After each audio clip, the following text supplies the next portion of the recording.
તો હાલો હવે આપણે જોવાની છે રિડક્શન પ્રક્રિયા. ઓક્સિડેશન પ્રક્રિયામાં જેવી રીતે ઓક્સિજન ઉમેરાય અને હાઇડ્રોજન દૂર થાય, તો હવે રિડક્શન પ્રક્રિયામાં શું થતું હશે?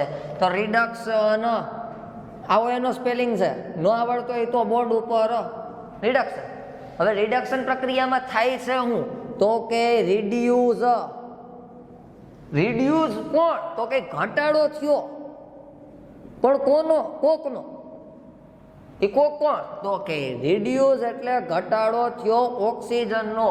જો ઓક્સિડેશનની વ્યાખ્યામાં ઓક્સિજનનું એડિશન થતું હોય અને હાઇડ્રોજન દૂર થતો હોય, તો રિડક્શનની વ્યાખ્યામાં ઓક્સિજન દૂર થાય અને હાઇડ્રોજન ઉમેરાય. એનો મતલબ એમ કે ઓક્સિડેશનની અંદર ઓક્સિજન હીરો અને રિડક્શનની અંદર હાઇડ્રોજન હીરો. જે હીરો હશે એની એન્ટ્રી થવી જોઈએ, એટલે હાઇડ્રોજન ઉમેરાય છે. તો જોઈએ હવે એના ઉદાહરણ કે કઈ રીતે આ પ્રક્રિયા થાય છે. તો ઉદાહરણ એવા જ લઈએ કે જે આપણે આવડતા હોય ને, બહુ અઘરા તો ન લેવાય, કારણ પછી ન આવડે તો ક્યાં જવું.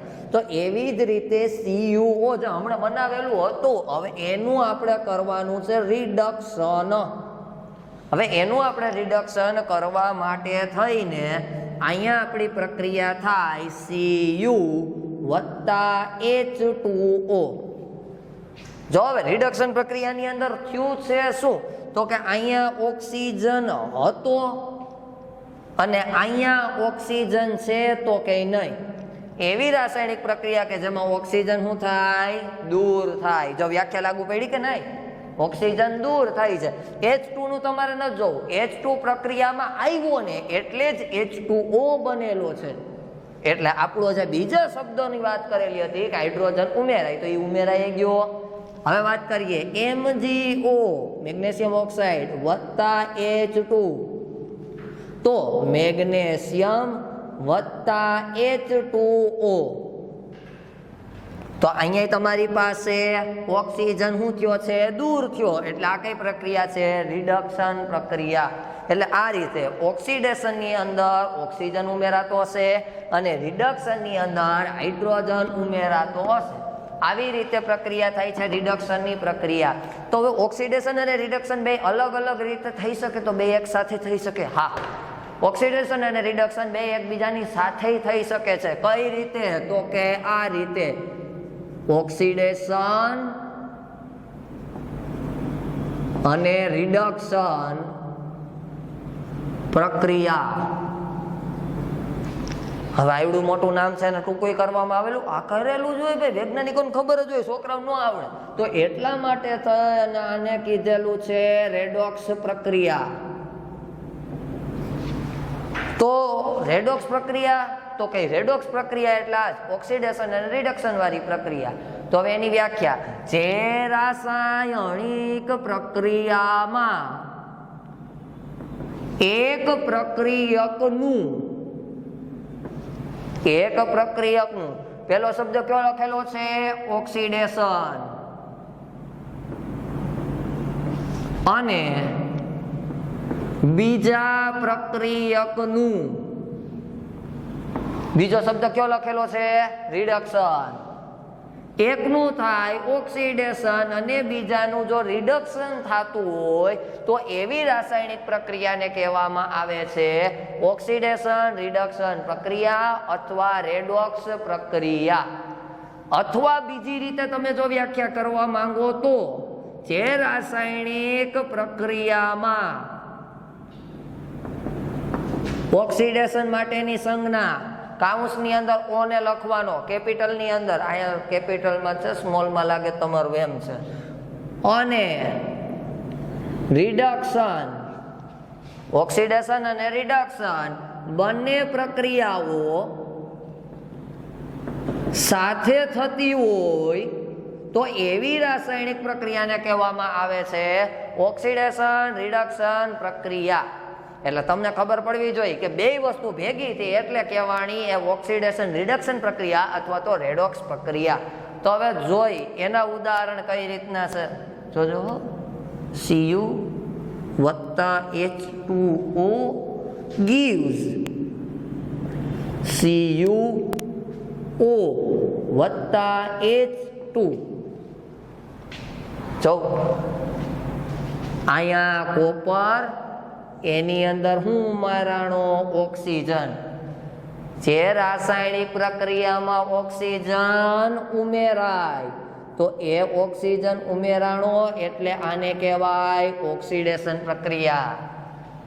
અને અહીંયા જોવું જોઈએ H2O છે, એમાંથી ઓક્સિજન શું થયો છે? દૂર થયો છે.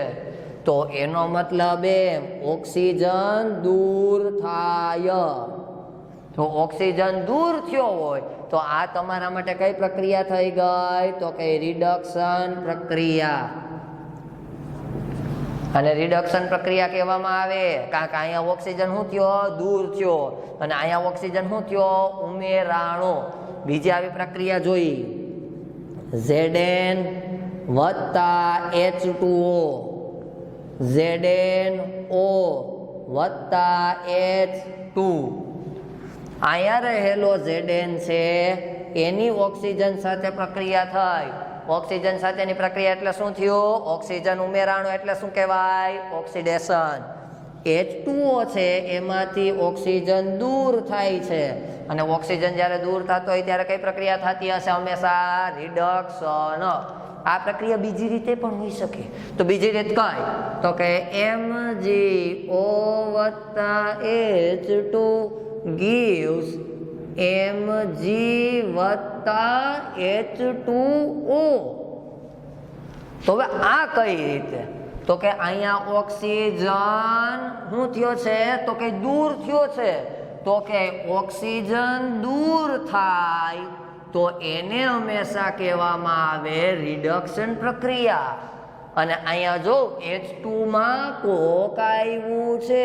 કોણ આવ્યું છે? તો કે ઓક્સિજન ઉમેરાય તો એને કહેવામાં આવે ઓક્સિડેશન પ્રક્રિયા. આ હતી ઓક્સિડેશન અને રિડક્શન પ્રક્રિયા. એક હજી ઉદાહરણ જોઈ કે જે જટિલ છે એટલા માટે અલગ માર્ક કરવા પડે. MnO2 વત્તા HCl gives MnCl2 વત્તા HCl વત્તા Cl2. અહીંયા આપણે રાખીએ H2O ને, નહીતર નો થાય મેળ. સંતુલિત કરવાના આંકડાને જોવ તો આપણે હંમેશા જે તત્વો વધુ વાર આવે એને ધ્યાનમાં રાખવાનું. તો અહીંયા ક્લોરીન છે એક વાર છે, પણ આ બાજુ જો 2 અને 2 વાર વચ્ચે વત્તાની નિશાની એટલે ક્લોરીન આવ્યો છે 4 વાર.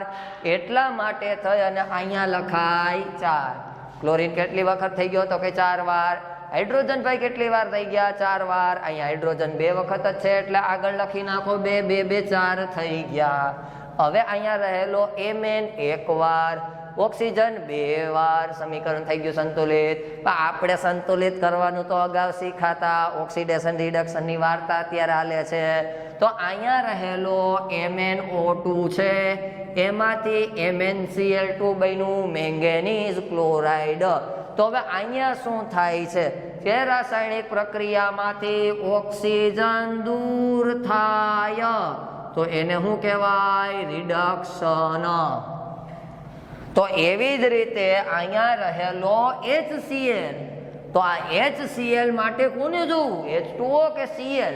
તો કે આપણે જોવાનું ક્લોરીનને.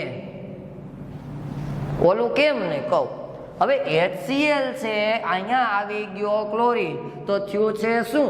તો કે હાઇડ્રોજન દૂર થાય છે. તો હાઇડ્રોજન દૂર થાય છે આ શબ્દો એકેની અંદર આપણે આવતા હતા તો કે ઓક્સિડેશનની પ્રક્રિયામાં. ઓક્સિડેશનની પ્રક્રિયાની અંદર જ હાઇડ્રોજન દૂર થાય છે શબ્દો આવતા હતા. એટલા માટે હાઇડ્રોજન દૂર થયો એટલે અહીંયા ઓક્સિડેશન થયું છે એમ કહેવાય. હવે અહીંયા H2O નું શું? તો ત્યાં હાઇડ્રોજન અને ઓક્સિજન બેય છે એટલા માટે એનો નિર્ણય લઈ શકાય નહીં. કારણ કે એ જ તો દેખાડે છે કે અહીંયા ઓક્સિજન દૂર થયો અને અહીંયા રિડક્શન થયું. અહીંયા હાઇડ્રોજન દૂર થયો અને ઓક્સિડેશન થયું. આ એક પ્રકારની રેડોક્સ પ્રક્રિયાનું ઉદાહરણ છે. ખાસ વ્યવસ્થિત રીતે સમજો. આ છે આપણી રેડોક્સ પ્રક્રિયા. આ ઉદાહરણને ધ્યાનથી જોવું. H2O છે એમાં હાઇડ્રોજન અને ઓક્સિજન બંને છે, એટલે તમે નક્કી ન કરી શકો કે ત્યાં રિડક્શન થયું કે ઓક્સિડેશન થયું, કારણ કે ખુદ એક રેડોક્સનું સંયોજન છે. એટલા માટે થઈ અને તમારે MnCl2 અને Cl2 ઉપર ધ્યાન દેવાનું, એટલે તમારું કામ થઈ જાય. હવે આપણે એના પછીની વાત કરવા માટે થઈ બોર્ડને સાફ કરીએ. લખવાનું બાકી હોય તો લખી નાખજો. પોઝ કરવાનું વિડીયો, પોઝ.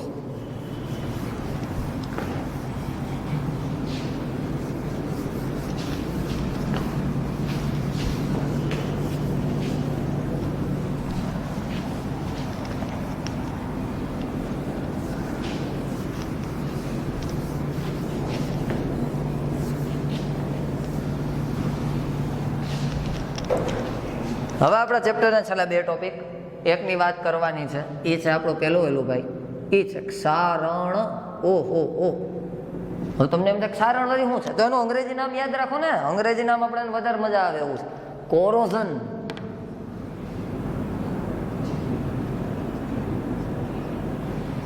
હવે કોરોઝન વળી શું, તો કે કોરોઝન કોરોનાનો ભાઈ. જેવી રીતે કોરોઝન છે એ ધાતુનું નુકસાન કરે, એમ કોરોના છે એ મનુષ્યને નુકસાન કરવાનું છે. તો ક્ષારણ, તો એની વ્યાખ્યા કંઈક એવી જ છે, એસિડ કે બેઝ. ઓલા ભેજ, ચેપ્ટર બીજું આવી ગયું. એસિડ કે ભેજ ની હાજરીમાં ધાતુ પર ગમે ધાતુ, ખાલી લોઢું ના, ધાતુ પર કાટ લાગવાની પ્રક્રિયાને ક્ષારણ એટલે કે કોરોઝન કહેવામાં આવે છે. હવે ધાતુનું ક્ષારણ તો મુખ્યત્વે જે આપણે એને દેખાણું છે, અને મોટા ભાગની દરેક ધાતુઓ પોતાની ઉપર એક સમય તો એવો આવે છે કે જ્યારે એ પોતે નુકસાન ભોગવતી હોય છે. તો અહીંયા આવે છે લોખંડ. લોખંડનો કાટ છે એટલે કે એનું ક્ષારણ એ કથ્થઈ રંગનું હોય છે, લાલાશ પડતો કથ્થઈ રંગ. બીજું, લોખંડનો કાટ એની જેમ આવે છે ચાંદીનો કાટ. ચાંદીનો કાટ છે એમાં કાળા રંગના ડાઘ થાય છે. હવે કોકને એમ થાય સક્રિયતા શ્રેણીની અંદર તો ઓછી સક્રિય ધાતુની અંદર આનો સમાવેશ કરેલો હતો, તો પછી અહીંયા કેમ લીધું? તો કે કોઈ પણ ધાતુ છે એ એસિડ કે બેઝના સંપર્કમાં આવે ત્યારે એવો સમય આવશે કે ધીરે ધીરે એનો ખવાણ થતું જશે, અને પોતાની અંદર થતું આ જે નુકસાન છે એ જ છે એનો કાટ. ત્રીજો આવે છે તાંબા પરનો કાટ. હવે તાંબા ઉપરનો કાટ કેવા રંગનો દેખાય? તો કે લીલો રંગ. આવી રીતે આપણે 3 અલગ અલગ પ્રકારના રંગોના કાટ જોવા મળે છે. હવે આ ક્ષારણના લીધે થાય છે શું? તો કે ક્ષારણની લીધે વાસ્તવમાં આપણી આજુબાજુમાં રહેલી ધાતુની વસ્તુ છે, આ વસ્તુને નુકસાન થાય છે. હવે કઈ કઈ વસ્તુને આપણે નુકસાન થતું હશે? તો કે આપણી આજુબાજુમાં રહેલી સીડીની રેલિંગ, જેને પકડીને તમે ઉપર નીચે ટેકડા મારો છો, આ સીડીની રેલિંગ છે એ કટાઈ જાય એટલે ભપ થઈને પડી જવાય.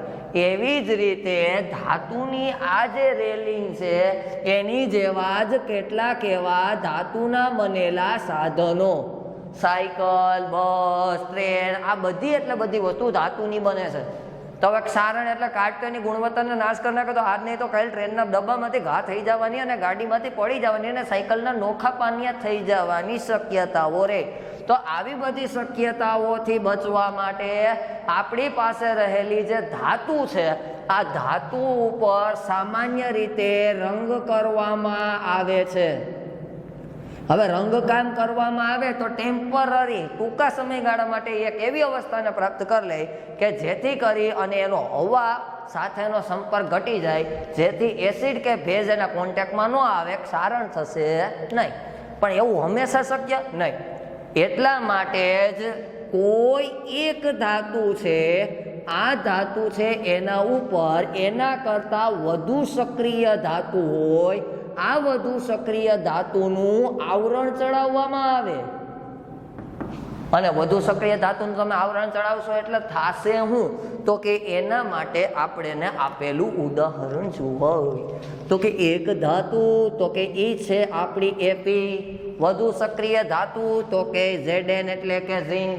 એના ઉપર તમે એનું આવરણને ચડાવ્યું તો એના લીધે થઈ અને તમારી પાસે એક એવા પ્રકારનું લોખંડ તૈયાર થયું જેને કહેવામાં આવે ગેલ્વેનાઇઝ્ડ આયર્ન.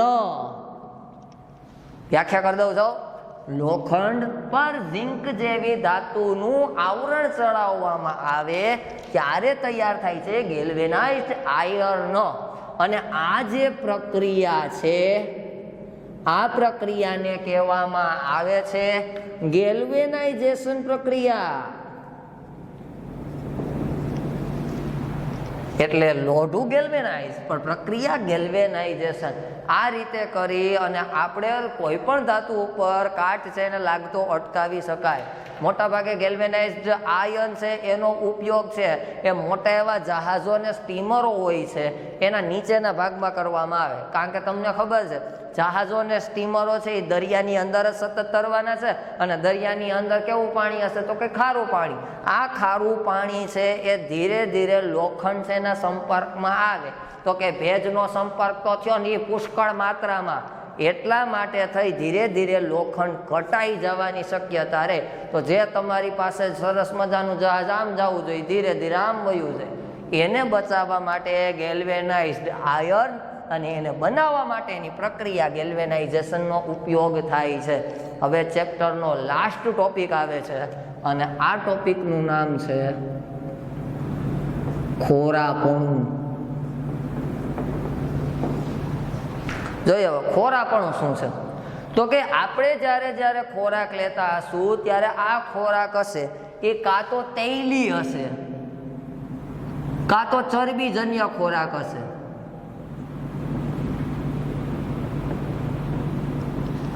હવે આવો જે ખોરાક છે એ વાતાવરણની અંદર આપણે ક્યારે ખુલ્લો આપણે મોઢામાં મૂકીએ તો હવાનો તો સંપર્ક થાય કે આમ ઢાંકીને ખાવું. હવે આવો જે ખોરાક તેલી અને ચરબીજન્ય ખોરાક છે એનો ઓક્સિજનની હાજરીમાં ઓક્સિડેશન થઈ જાય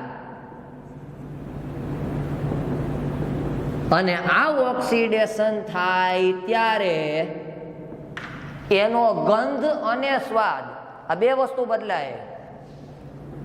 ગંધ, સુગંધ, દુર્ગંધ, તમે સેન્ટ અને સ્પ્રે જે વાપરો છો ગંધ, આ ગંધ અને સ્વાદ બદલાય તેને કહેવામાં આવે છે ખોરાપણું. હવે આ ગંધ અને સ્વાદ જે બદલાણું અને તમે જેને ખોરાપણું કીધું છે એને બીજા અને સાદા દેશી શબ્દોમાં આપણે એમ કહીએ છીએ કે જમવાનું વાસી થઈ ગયું. ઈ જ તેલી અને ચરબીજન્ય જે ખોરાક હશે એની અંદર આ બીક રહેશે કારણ કે એમાં ખોરાકનું ઓક્સિડેશન ઝડપથી થાય છે. તો હવે આપણે તો ઓક્સિડેશનથી અટકાવવું હોય ને ખોરાકને કે બગાડી નાખવો છે, દાબેલી આજે ખાધી કાલે નથી ખાવી. તો આ બધી વસ્તુથી બચાવવા માટે આપણા ઘરમાં સામાન્ય રીતે મમ્મી આ વસ્તુ કરે છે કે કોઈ પણ ખોરાક છે એનું ઓક્સિડેશન અટકાવવા માટે એને હંમેશા હવાચુસ્ત રીતે બંધ રાખવામાં આવે છે. હવે હવાચુસ્ત રીતે તમે એને બંધ રાખશો એટલે હવાનો સંપર્ક ઘટી ગયો અને હવાનો સંપર્ક ઘટી ગયો એટલે ઓક્સિડેશન ધીમું થઈ ગયું અને ઓક્સિડેશન ધીમું થઈ ગયું એટલે હવે ખોરાપણું જલ્દી થાય નહીં. હવે આ ઓક્સિડેશનની સાથે જ એક બીજી વસ્તુ કરી શકો છો. આ ઓક્સિડેશનને અટકાવવા માટે તમે એન્ટીઓક્સિડન્ટ કે જે ઓક્સિડેશન નામના શબ્દનો જ કટ્ટર વિરોધી છે. હા, ભગવાન કરે કોરોના આવું એન્ટી કોરોના કોક જડી જાય કે જેને ડીબી નાખે તો આવું એન્ટીઓક્સિડન્ટ પદાર્થ છે કે જેનો વિરોધ કરવા વાળો પદાર્થ છે ઓક્સિડેશનનો. એનો જો તમે ઉપયોગ કરો તોય તમે ખોરાપણાથી બચી શકો છો. હવે આવું તમે જોયેલું છે, બસ તમને ધ્યાનમાં નથી આવેલું. તમે ઓલી બટાકાવાળી ચિપ્સ બાલાજી વેફર ખાવ ને, બસ એ જ આ બટાકાની ચિપ્સ એટલે એની અંદર એન્ટીઓક્સિડન્ટ નહીં, એની અંદર ભરવામાં આવેલી ઓલી હવા. હવે આ જે બટાકાની ચિપ્સની સાથે ભરીને રાખવામાં આવે છે નિષ્ક્રિય નાઇટ્રોજન, અને આ નિષ્ક્રિય નાઇટ્રોજન છે એની પાસે ખાસિયત રહેલી હોય છે કે જે આપણે ખોરાપણેની સમસ્યા સામે લડી શકે છે. તો અહીંયા ચેપ્ટર છે એ પૂરું થયું. પ્રકરણ પહેલું હતું રાસાયણિક પ્રક્રિયાઓ અને સમીકરણો, કેમિકલ રિએક્શન એન્ડ ઇક્વેશન. કોઈ પણ જાતના પ્રશ્નો હોય તો તમે વોટ્સઅપની અંદર મેસેજ કરી અને પૂછી શકો છો. યુટ્યુબની અંદર આપણે કોમેન્ટ સેક્શન છે એનો ઓફ રાખેલો, એટલે કોમેન્ટ તમારી નહીં થાય, નહીંતર તમને તરત ત્યાં જ કે. તો હવે આપણે આના પછીના ચેપ્ટરને શરૂ કરવાનું થાય. આટલું નોટ ડાઉન કરવાનું બાકી હોય તો કરી જ લ્યો છો.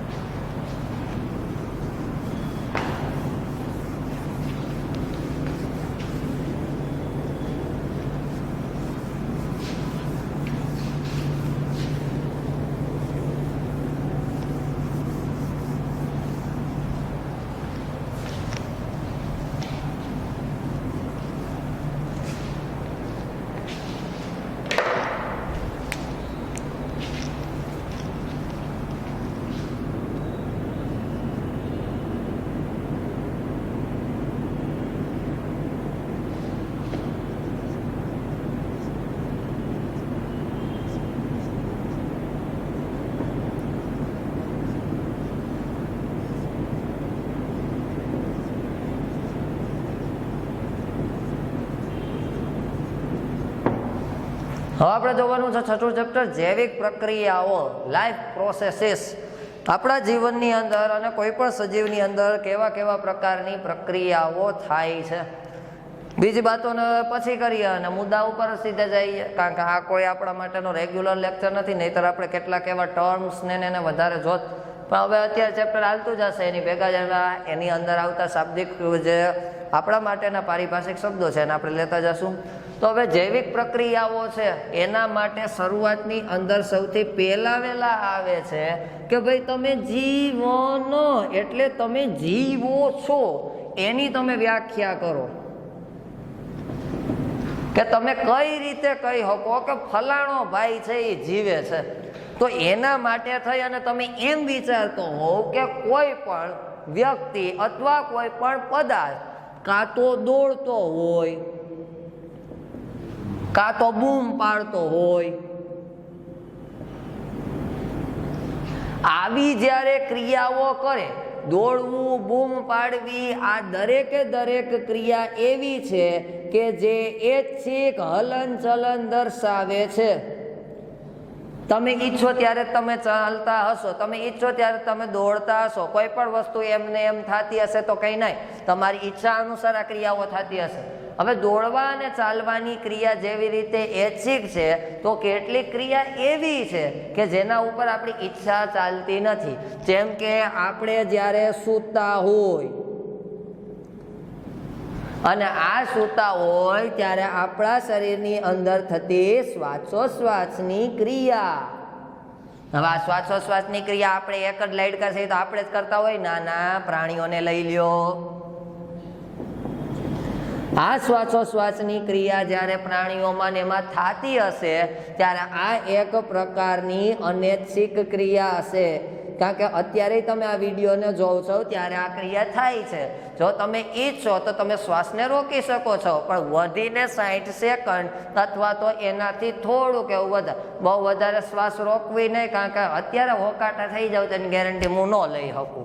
હવે સૂતા હોવ અને તમે શ્વાસોશ્વાસની ક્રિયા જે કરો એ એક પ્રકારનું અનૈચ્છિક હલનચલન છે. તો આ તો એવું થયું ને કે હલનચલન શબ્દ છે એ તો આપણા માટે દ્રશ્યમાન છે. એટલે જે કોઈ તમારી નજર હમો હલનચલન કરે તો સજીવ. આ જો હું આમથી આમ ગયો તો હું સજીવમાં આવ્યો, જો હું એક જ જગ્યાએ સ્થિર રહી જાઉં તો નિર્જીવ. અરે તો અહીંયા દ્રશ્યમાન હલન ચલન છે એના ઉપરથી જ સજીવની વ્યાખ્યા કરવી તો નકામી છે. કારણ કે જે આપણી આજુબાજુમાં જોવા મળતી વનસ્પતિ છે, આ વનસ્પતિનો વૃદ્ધિ અને વિકાસ જે થતો હશે એ હંમેશા અદ્રશ્ય હશે. વનસ્પતિ મૂળ દ્વારા પાણીનું શોષણ કરે છે, તો હું અહીંયા કઈ તમને એની નસોમાંથી પાણીને જાતું તમે જોઈ શકો છો? નથી જોઈ શકતા. તો તમે એને નિર્જીવ કહી શકો? ના, તમે ન કહી શકો. તો એ સજીવ છે, પણ એની પાસે હલન ચલન અદ્રશ્ય છે. અહીંયા હલન ચલન દ્રશ્યમાન છે. એનો મતલબ એમ કે જીવનની વ્યાખ્યા કરવા માટે થઈ અને તમે જો હલન ચલન છે આ શબ્દની જ પપુડી વગાડવા માંગતા હો તો એ તદ્દન ખોટી વાત છે. હલન ચલનને નો ધ્યાનમાં રખાય. તો દરેકે દરેક સજીવ છે, આ સજીવની અંદર એક વસ્તુ કોમન આવે છે. એ પછી વનસ્પતિને લ્યો કે પ્રાણીને લ્યો, તો કે એના શરીરની અંદર રહેલા કોષો છે, આ કોષોની અંદર એ એક પ્રકારની આણ્વીય ગતિ થાય છે. હવે આપણને થાય કે ભાઈ આ આણ્વીય ગતિ શું?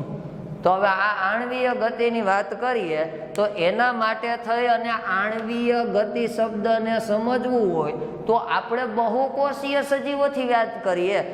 વનસ્પતિની રગુ ક્યાં દેખાડી? મનુષ્યની દેખાય.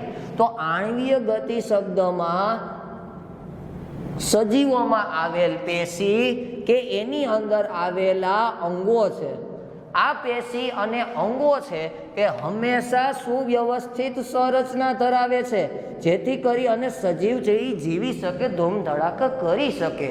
હવે આ સુવ્યવસ્થિત સંરચના એ જેમ જેમ પર્યાવરણ છે એની અસરના લીધે થઈ અને પોતે વિઘટન પામતી હશે, અને આ વિઘટન થતું હશે એટલે સજીવ કાંઈ અમર થઈને જીવે? ના ના, સજીવ છે એનું નાશ થાય, અને સજીવનો નાશ એ હજી તો આવ્યો એના ભેગો વયો ન જાય, એને બચાવવા માટે થઈ હંમેશા એની અંદર પેશી અને અંગો એનું સતત સમારકામ થયા રાખે છે, અને ભેગે ભેગું રક્ષણનું કાર્ય થાય છે. અને આ સમારકામ અને રક્ષણનું કાર્ય સતત થયા રાખે એટલા માટે જવાબદાર છે સજીવની અંદર આવેલા કોષોમાં જોવા મળતા અણુ કે જે ગતિશીલ અવસ્થામાં રહેવા માટે જવાબદાર છે. તમારા હાથમાં ચેકો મારો એટલે દળદળ કરતું લોહી જે ઢોયરું જાય ને એ આ ગતિશીલ અવસ્થા, અને આ ગતિશીલ રહેતા હોવાના લીધે જ એના કહેવામાં આવે છે આણ્વીય ગતિ. અને જેની અંદર આ આણ્વીય ગતિ થતી હશે એને જ તમે કહી શકો કે એ જીવંત હોય છે. આના પછીનું આપણે નેક્સ્ટ લેક્ચરની અંદર જોશું. થેન્ક યુ, અને નોટ ડાઉન કરી નાખજો.